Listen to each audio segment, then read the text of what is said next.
los ciudadanos, la participación de Luisa González y Daniel Noboa dejó mucho que desear durante el debate presidencial, mientras que para expertos políticos, los postulantes a la presidencia no lograron posicionar un mensaje claro en la audiencia.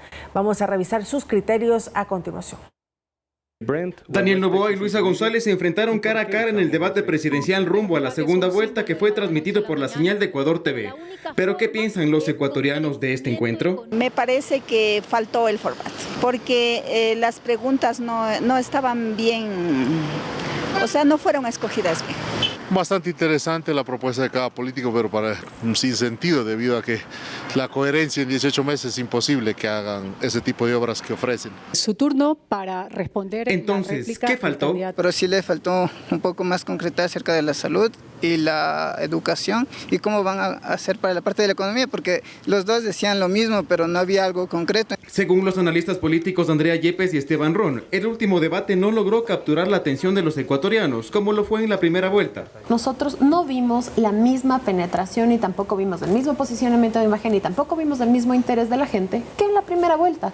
Es tan sencillo como eso. Que hubo mejores y peores desempeños en este debate, ciertamente, pero el sentimiento generalizado fue: esperábamos más. Lo que trataron de hacer es que se quede un mensaje en un público disperso y diverso. Y eso complicó las cosas e hizo que ellos se cuiden mucho en lo que decían. Y eso lo volvió plano. Yepes también considera que la metodología permitió que se dejen más dudas que respuestas, pues las preguntas no corresponderían a los intereses de la gran mayoría de los ecuatorianos. Las preguntas y la metodología no está diseñada para ese gran 80-70% de la población que ve el debate mientras merienda, que ve una partecita del debate, que solamente quiere ver la pregunta concreta que soluciona sus necesidades. ¿Cuál debería ser el target del debate? La mayor cantidad de ecuatorianos, no la menor cantidad, no el 5% intelectual. Entonces, ¿esto cambiaría el tablero político para la segunda vuelta que se realizará el próximo 15 de octubre? Lo veo muy difícil solamente con el desempeño como tal. Seguro para muchos habrá crecido la intención de voto a Luisa porque tuvo un desempeño inesperado y bueno. Para otros seguramente el nulo porque esperaban muchísimo más del debate y esta decepción se puede traducir en no me siento contento con lo que está pasando. El debate es un ejercicio democrático donde los candidatos pueden dar a conocer sus posturas en varios temas, pero eso no lo es todo, pues cada ciudadano tiene el deber de informarse en otras plataformas para conocer sobre su postulante y ejercer un voto informado. Edison Saavedra, Noticias 7. Ecuador Debate 2023. Y una de las propuestas planteadas por los presidenciables en materia económica fue la utilización de la Reserva Internacional. ¿Es esto posible? Analistas lo explican. La Reserva Internacional del Ecuador en Suiza fue mencionada durante el debate presidencial. Esto es, recursos provenientes de varias fuentes como las reservas propias de los bancos, el encaje bancario, los depósitos que hacen los consejos provinciales y municipios en las cuentas del Banco Central, y eso se deposita para ganar una rentabilidad. Aproximadamente 6.000 millones de dólares se encuentran en cuentas del exterior y son el respaldo para, por ejemplo, solicitar créditos a los multilaterales. El problema, según analistas económicos, es que en el debate los presidenciables dijeron que inyectar en la economía 2.500 millones de dólares de las reservas que están en Suiza. Usted, candidato Noboa, ha manifestado que va a traer 1.500 millones de dólares de la Reserva Internacional. Pero si es que vemos que hay problemas serios con nuestra ciudadanía, con las personas afectadas por el fenómeno del Niño, ahí, como última opción, usaríamos ese monto. Como primer punto, esta medida no es aplicable. Está prohibido por la ley, se llama Ley de Defensa de la Dolarización. Queda prohibido entregar recursos del Banco Central para, ellos llaman técnicamente, monetizar el gasto fiscal. Esa normativa fue impulsada en 2020 por el ministro de Economía de ese entonces, Mauricio Pozo. Si hay un objetivo de precautelar y fortalecer la dolarización, el uso de las reservas va precisamente en contra de la dolarización. El uso de esos fondos sería muy mal percibido por los mercados de aquí y de afuera. Sería apropiarse de fondos que no le corresponden al gobierno. Esto, explica Pozo, sería visto como una decisión fuera de lugar. Y eso haría que puedan cerrar, limitar o restringir fuentes de financiamiento. lo cual haría que baje la liquidez. Sin embargo, si el nuevo jefe de Estado así lo decide, podría plantear reformas a la ley para recuperar la potestad de usar las reservas. Lautaro Andrade Castro, Noticias 7.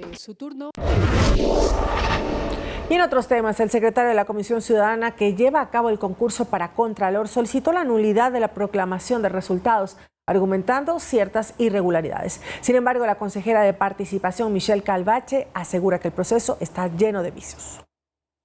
Las polémicas parecen no acabar en el Consejo de Participación y en un nuevo capítulo. Ahora Francisco Toral, secretario de la Comisión Ciudadana que desarrolla el concurso para elegir al nuevo Contralor del Estado, solicitó anular la proclamación de resultados. ¿Por qué? Según dice en una carta, la subcoordinadora de TICS les habría advertido de problemas en el fluido eléctrico del recinto donde se realizó la prueba escrita de la fase de selección el pasado 30 de septiembre y por esto se produjeron desperfectos en dichos equipos, teniendo como resultado que al momento de generar los reportes del examen se hayan detectado errores en las calificaciones. Pero según la consejera Michelle Calvache, Toral no tendría ni voz ni voto en esto porque estaría relacionado directamente con el presidente del CPCCS, Alembert Vera. Es asesor y mano derecha de Alembert Vera. Eso es la trampita que tenía este nuevo reglamento. No nos hemos amedrentado, no nos hemos dejado intimidar por factores internos ni por factores externos. Y además Calvache reacciona al pedido de Toral. Lastimosamente creo que se les durmió el diablo y todas sus intenciones se vieron boicoteadas por la prueba de oposición que realmente no ganaron los favoritos. Y es por eso que están tomando este tipo de acciones, como el del día de ayer, que se fue el internet, que se fue la luz, el día de hoy todo el día ha estado sin internet el Consejo, entre otras artimañas que obviamente lo único que nos hacen percibir es que realmente se está tratando de mala manera este tema. De manera preliminar, se conoce que Miguel Játiva y Cristian León alcanzaron 45 de los 50 puntos y le sigue Javier Torres con 42 puntos. Según Calvache, este concurso tampoco debería seguir adelante, pues existen recursos legales pendientes y además señala que se espera la resolución final de la Corte Constitucional sobre la posible destitución del CPCCS. Tienen la intención de apoderarse de las autoridades de control y de las instituciones. No hay nada guardado, nada escondido. De su parte, el Consejo de Participación ratificó que el concurso para el Contralor continúa y asegura que los postulantes podrán solicitar la recalificación y la comisión encargada deberá dar trámite en un plazo de 3 días. Edison Saavedra, Noticias 7. La ex vocal del Consejo de la Judicatura, Maribel Barreno, logró que el Tribunal de la Sala Laboral de la Corte Nacional de Justicia deje sin efecto la prisión preventiva que pesaba en su contra, pues se le concedió el recurso de habeas corpus. Barreno está siendo investigada por el asunto o el presunto delito de tráfico de influencias en el caso denominado Vocales, junto al también ex vocal de la Judicatura, Juan José Morillo, y en calidad de cómplice el juez de Pichincha, Vladimir Jaya. Los tres fueron llamados a juicio, ya que a criterio del magistrado existen los elementos suficientes para presumir la participación de los acusados en una injerencia y presión contra un juez que llevaba una acción de protección solicitada por la expresidenta de la Asamblea, Guadalupe Llori, quien buscaba evitar su destitución. Para evitar ser capturada y encarcelada, Barreno interpuso a través de sus abogados un recurso que le sirvió para aquello.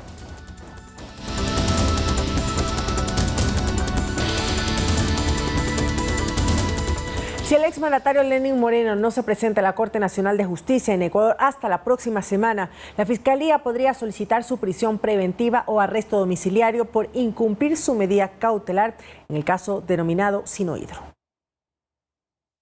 Hasta el 10 de octubre tiene el expresidente Lenín Moreno para venir a Ecuador y presentarse ante la Sala Penal de la Corte Nacional de Justicia en el norte de Quito, como parte de las medidas cautelares dispuestas en su contra el pasado mes de junio en el caso Sinohidro.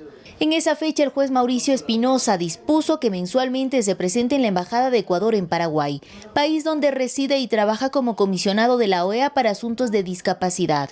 Sin embargo, cada 4 meses su presentación será en Ecuador. ¿Pero qué sucede si no lo hace? Nos lo explica el abogado penalista Carlos Soria. Una vez que la persona incumpla con esta medida cautelar de la cual está gozando, el fiscal puede pedir una audiencia en donde se revea esta medida cautelar e incluso pueda pedir otro tipo de medidas. ¿Qué medidas cautelares son las que pudieran cambiarse aquí? El arresto domiciliario, el dispositivo de vigilancia, la detención y la prisión preventiva. A criterio de Soria, la prisión preventiva es una medida extrema, pero la Fiscalía podría analizar el arresto domiciliario. Con el acompañamiento del cuerpo consular en Paraguay para que se verifique precisamente que él está arrestado domiciliariamente. La defensa del exmandatario ha dejado entrever que se evalúa solicitar que la presentación en el país sea vía Zoom, esto por motivos de salud, tal como lo hace la esposa de Conto Patiño, también procesados en el caso. ¿Pero esto sería viable? Una presentación Zoom no suple de ninguna manera la presentación periódica ante la institución. Por lo tanto, yo le veo que carece de completa eficacia la presentación y se estaría burlando de la normativa establecida en el código. En este caso está pendiente la fecha para el desarrollo de la audiencia preparatoria de juicio tras diferirse la anterior semana. A decir del abogado del expresidente, para su instalación es necesaria la respuesta a la asistencia penal internacional que solicitó a España. Recordemos que en este caso la Fiscalía develó una supuesta trama de coimas, que entre 2009 y 2018 funcionarios públicos habrían recibido de la compañía Sinohydro, a cambio de la construcción de la hidroeléctrica Coca-Cola Sinclair, para lo cual se habría pagado $76 millones en sobornos. Olga Velasco, Noticias 7. Con la finalidad de reducir la evasión fiscal y fortalecer las capacidades aduaneras, se presentó un programa de mejora de la administración tributaria y aduanera. ¿De qué se trata esta iniciativa? Nos lo cuenta nuestra compañera Manuela Bedón.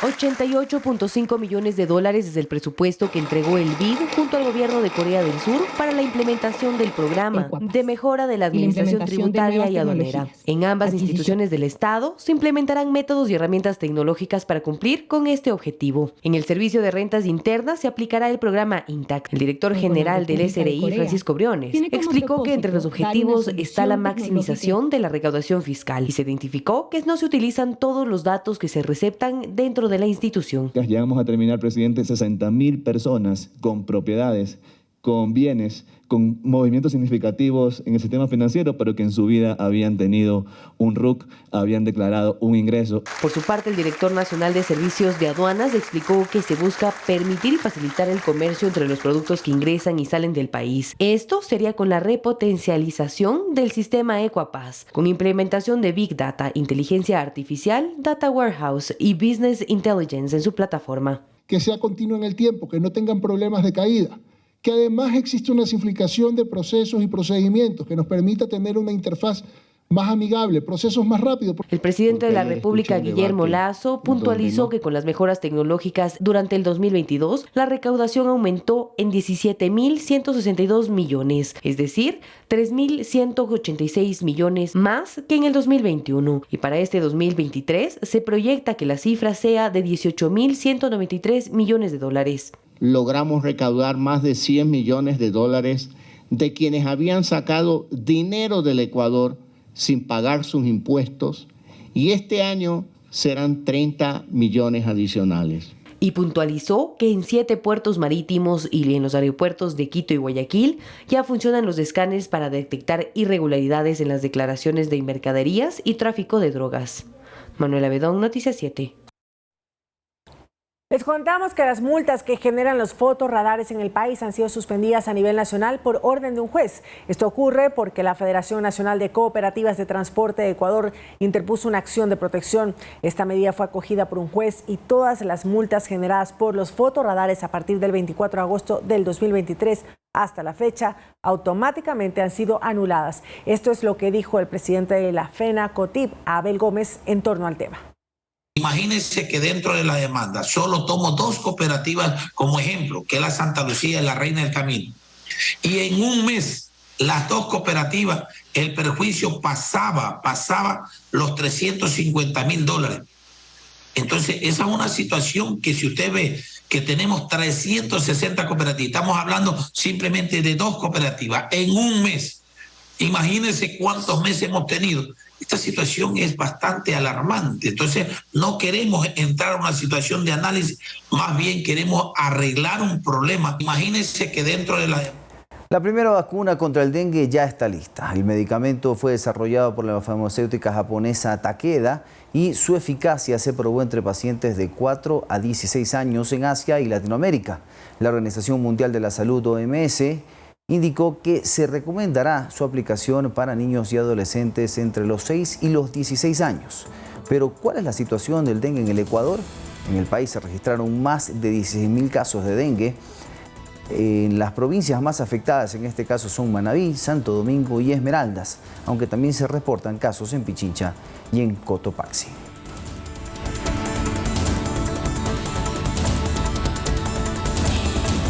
El Ministerio de Salud Pública, a través de la Coordinación Zonal 8, informa que a partir de este lunes en las 115 unidades de salud ubicadas en los cantones de Guayaquil, Durán y San Borondón, se aplicará la vacuna contra la fiebre amarilla y se emitirá el certificado internacional de vacunación o profilaxis en formato digital. La dosis que se aplicará a los niños será a partir de los 12 meses como parte del esquema regular de vacunación de los adultos hasta los 59 años.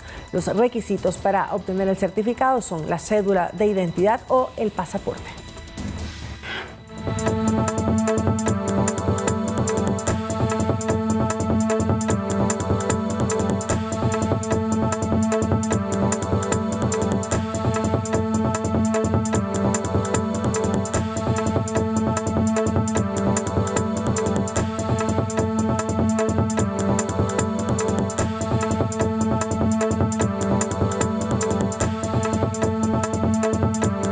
Trece personas fallecieron la madrugada de este domingo tras el incendio de 2 discotecas en Murcia, España.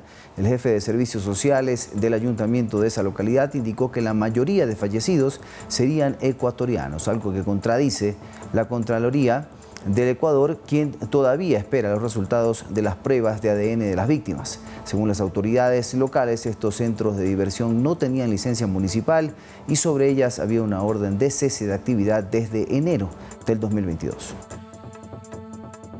Con un minuto de silencio inicia el primero de los 3 días de luto nacional decretado en memoria de las 13 personas que fallecieron en un trágico incendio que se produjo el domingo en una discoteca de la ciudad de Murcia. El delegado del gobierno indicó que ya fueron encontradas todas las personas desaparecidas. El edificio está en unas condiciones complicadas y un edificio tan grande no se puede apuntar en su totalidad. Según datos de la Cancillería de Ecuador, en Murcia residen un total de 60.000 ecuatorianos, volviéndola la segunda ciudad con más residentes de esa nacionalidad. José Morales, jefe de Servicios Sociales del Ayuntamiento de Murcia, indicó la tarde de este lunes que la mayoría de víctimas serían ecuatorianos. La mayor parte eran de origen ecuatoriano, aunque bueno, estamos hablando de personas muy jóvenes, creo que era de 28 a 40 años la banda de edad y muchos de ellos tenían ya la nacionalidad española. En un comunicado, el consulado ecuatoriano en Murcia envió sus condolencias a los familiares de las víctimas. Sin embargo, la Cancillería de Ecuador no ha confirmado si existen fallecidos de nacionalidad ecuatoriana. El cotejo de muestras de ADN es un sistema que requiere tiempo. No vamos a cejar en nuestro empeño de hacerlo lo antes posible. Las autoridades españolas informaron que desde hace un año ya había una orden de cierre para estas discotecas. A pesar de esto, seguían funcionando. Y el 10 de enero de 2022... anterior concejal de urbanismo, se dicta una orden de cese de actividad por entender que esta modificación de división del local era una modificación que se denomina sustancial y que requería de una nueva licencia. Sin embargo, la portavoz de la discoteca Teatre indicó que habían pasado todos los controles de funcionamiento. Pasa sus inspecciones anuales pues respecto a medidas de seguridad, extintores, bomba de agua por si hay algún incendio, aspersores. Este es uno de los peores incendios que se registran en España desde que en 1990 43 personas murieron en una discoteca en Zaragoza, al norte del país. Con redacción de Emilia Reynoso, Edison Saavedra, Noticias 7. Una iglesia en México se derrumba en plena Eucaristía. Hasta el momento se registraron 10 muertos tras el desplome, mientras las labores de búsqueda y rescate continúan. Este fue el momento exacto cuando una cámara de vigilancia grabó cómo el techo de una iglesia en Tamaulipas, en México, se derrumbó sobre 100 personas que se encontraban celebrando un bautizo. A causa de esto, 10 personas murieron y 60 quedaron heridas. Muy triste porque toda la gente que quedó prensada ahí es una muerte que no se la esperaban y pues lo lamentamos bastante. Hasta el lugar se acercaron grupos especiales de rescate y de la Cruz Roja para empezar con las labores de búsqueda. La mayoría de la gente de la ciudadanía acudió rápidamente, acudimos con palas, talaches, marros y todo lo que se pudo traer uno para poder apoyar a los que estaban. Debido a la gravedad del accidente, fue imposible para las autoridades usar maquinaria pesada para rescatar a las víctimas. Cientos de vecinos se acercaron a este lugar en donde se ubicaba la iglesia para brindar su ayuda y remover los escombros que mantenían atrapadas a las víctimas en este trágico accidente. Por el momento, las investigaciones han indicado que el siniestro se debió a una falla en la estructura, lo que provocó que el techo se desplomara por la fragilidad del templo. Las autoridades eclesiásticas y gubernamentales hicieron llegar sus condolencias a los familiares de las víctimas y agradecieron a las personas que voluntariamente se acercaron a ayudar a la iglesia. Les pido su oración, les pido también que podamos estar unidos en un solo corazón ante esta tragedia. En cuanto podamos tener más información, podremos también compartirla. Que el Señor nos ayude a todos y que esta experiencia dolorosa que estamos viviendo sea el Señor nuestra fortaleza. La colaboración de los residentes fue crucial para lograr el rescate de todas las víctimas en el interior de esta iglesia. Bueno, enviar nuestro pésame a los familiares de 10 personas que fallecieron porque se desplomó la techumbre de una iglesia en Ciudad Madero, Tamaulipas.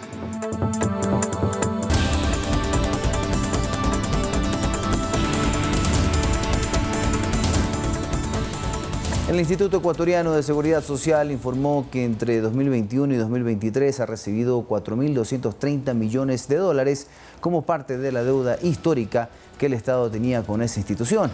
Según se informó mediante un comunicado, del monto desembolsado, 3.908 millones fueron en concepto de prestaciones jubilares y 322 millones de prestaciones médicas. Sin embargo, el IES reconoció que hasta septiembre de este 2023 siguen valores pendientes de pago. 1.194 millones para el Fondo de Pensiones y 235 millones para el de Salud. El Ministerio de Economía y Finanzas indicó que hay la predisposición y la gestión para cancelar la deuda y remitir los montos solicitados.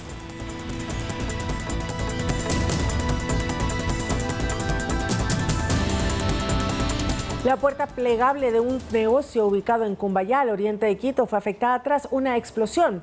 Ocurrió la madrugada de este lunes en la avenida María Angélica Hidrobo. El objetivo de los delincuentes era robar el cajero automático que había en el local. ¿Cómo evitarlo? Lo explicamos a continuación. La explosión de este cajero automático en Cumbayá es el número 53 que se ha registrado en el Ecuador desde el 2020, un delito que las estructuras criminales importaron del exterior. El origen de este delito es desde Chile, ¿no? Allá tuvieron 10 años este problema, ¿no? Los antisociales aprendieron de sus colegas chilenos a colocar un porcentaje exacto de gas que provoque una chispa eléctrica. Si ponen una cantidad, por decirle, mayor, le dejan pasar más tiempo, explota todo el cajero y tal vez explote el dinero, se rompe el dinero, desaparezca. Y si ponen menos cantidad, pues no logran su objetivo, que es de explotar el cajero y obviamente llevarse el dinero. La Superintendencia de Bancos ha sugerido a las entidades financieras que instalen un sistema de entintado de billetes cuando hay el peligro de una vulneración. Pero esto va por cuenta propia de la institución bancaria. Algunos lo han acogido, otras no. Lo que se necesita es que haya una norma, por lo menos interna, de todas las entidades financieras, para que todos hagan y cumplan con lo mismo, ¿no? Tanto la Policía Nacional como la Superintendencia exhortan desde hace un año a un sistema que en Chile ya vio sus frutos de frustrar un delito que ahora en Ecuador es cada vez más frecuente. Lautaro Andrade Castro, Noticias 7. Los tentáculos de las bandas extorsionadoras llegan al interior de ciertas instituciones educativas en Guayaquil. Las autoridades ya trabajan para salvaguardar la integridad de los estudiantes y también de sus maestros. Entre $1 y $2 le piden a los estudiantes para no agredirlos. Sucede dentro de los planteles educativos de la Nueva Prosperina en el noroeste de Guayaquil. Lo hacen los propios alumnos de los cursos superiores, según lo afirma el coronel Roberto Santamaría, jefe de este distrito policial. Pero no solo eso hay en el interior, también hay extorsión de los estudiantes hacia los maestros y también hay de organizaciones delictivas hacia todo el conglomerado estudiantil. En este caso les piden hasta $2.000 para dejarles trabajar a los maestros. El Ministerio de Educación ya está al tanto de esta problemática y prepara acciones para proteger a los maestros y estudiantes sin perjudicar a quienes al parecer son víctimas de bandas delictivas que los obligan a cometer las extorsiones dentro de los planteles. Estamos viendo cuáles son las situaciones. Son mundos diferentes, estamos llegando a ellos, pero lo que estamos viendo es cómo poder ayudarlos a salir de esos problemas, de una forma en la cual no sean etiquetados. Por su parte, el jefe policial sostiene que entre las solicitudes enviadas al Ministerio de Educación está que se les permite entrar a las instituciones con un plan de prevención. Uno de los planes es el policía escolar. Esperemos de que podamos llegar a consensos respecto a este tema, tomando en consideración de que una política no debe ser general, deben haber excepciones. Estamos en el territorio más violento del Ecuador. No ha hablado con nosotros en el aspecto de ingresar directamente. Segundo, tenemos rutas y protocolos que corresponden, que nosotros tenemos que seguirlos al pie de la letra. ¿Por qué? Para no vulnerar los derechos de nuestros estudiantes. Muchos padres de los estudiantes muestran su preocupación, pero prefieren no decirlo ante las cámaras, puesto que no quieren poner en riesgo a sus hijos. Dentro de 40 espacios educativos fiscales se está implementando la campaña Libres de Violencia Somos Felices, empoderamiento para niñas, niños y adolescentes del Ecuador, con el objetivo de cultivar así una sana autoestima en ellos. Vamos a ver de qué se trata.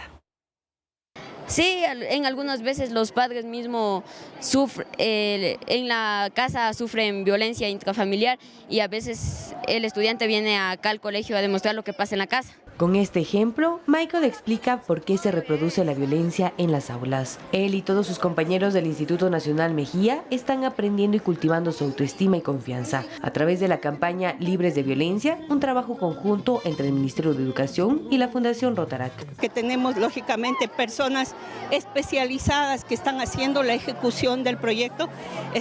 Hemos delegado este trabajo en la red de Economía Violeta. El programa tiene una duración de 8 meses y se utilizan metodologías activas, lúdicas y vivenciales para el aprendizaje en las siguientes temáticas: autoconocimiento, desarrollo de habilidades, derechos, igualdad de género, emprendimiento enfocado al propósito de vida. Elizabeth Cáceres, líder del proyecto Libre de Violencia Somos Felices, explica que este es un complemento al plan del Ministerio de Educación Educando en Familia, trabajando en el ser del niño y el adolescente. Es lo primero que nosotros debemos darnos cuenta para reconocernos y tener esa capacidad de ser de empoderarnos y ser capaces de decir no.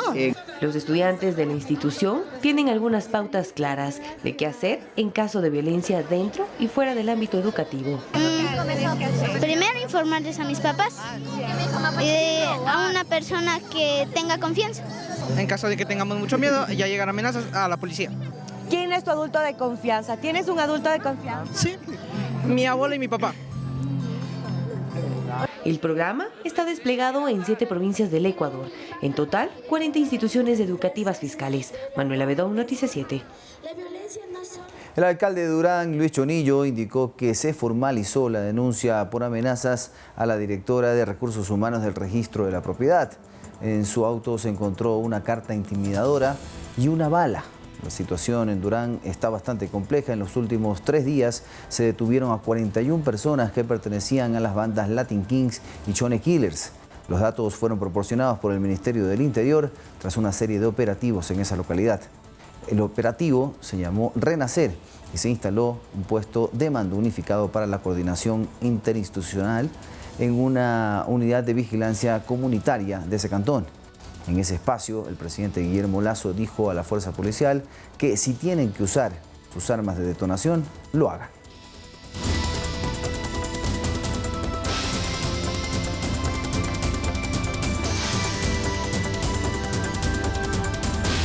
Avesados delincuentes pretenden intimidar a los uniformados que laboran en el noroeste de Guayaquil con panfletos en contra de su labor.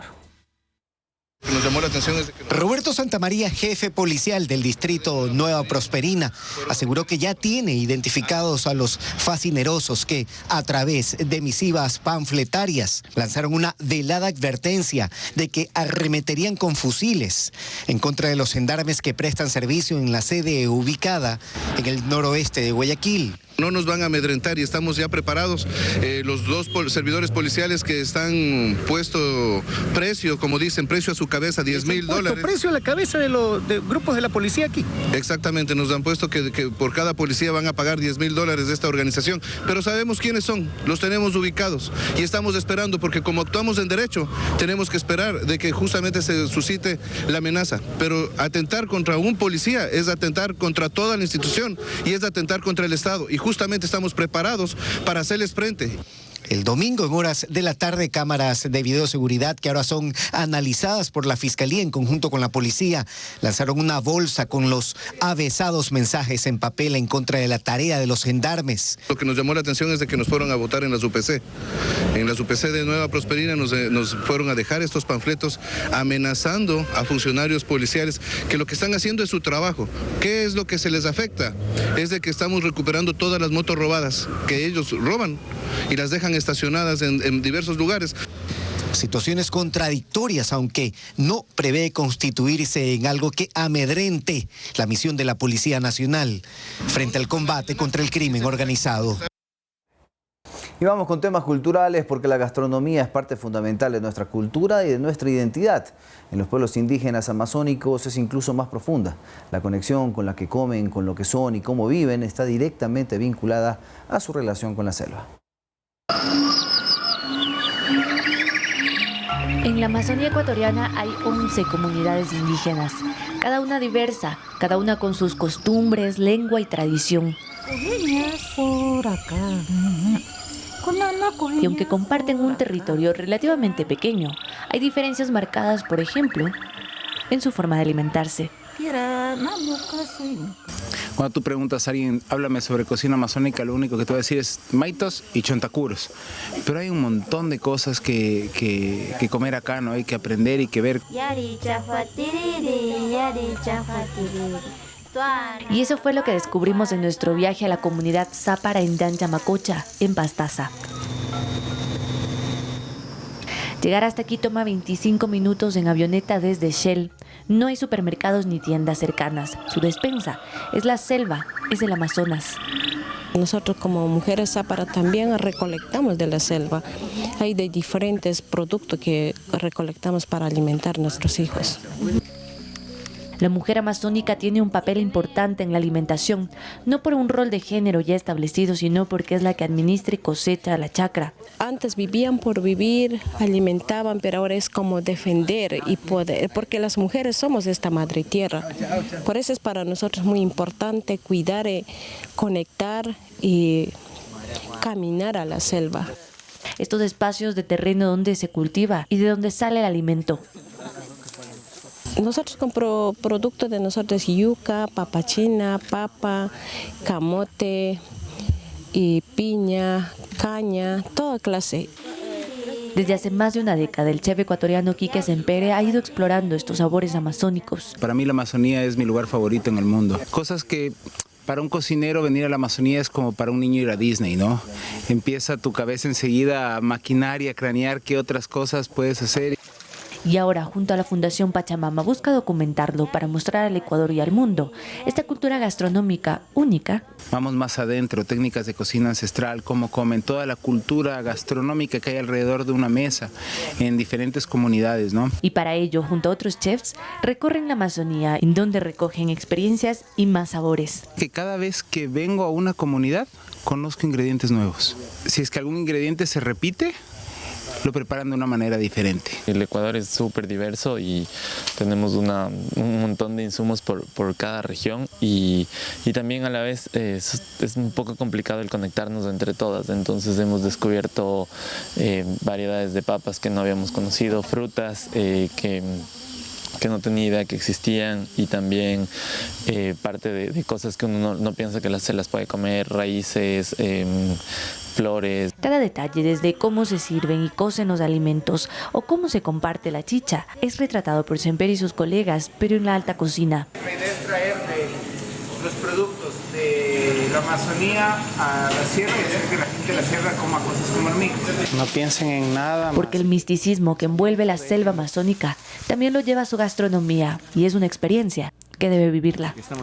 Con imágenes de Giovanni Murillo, Carolina Basante, Noticias 7.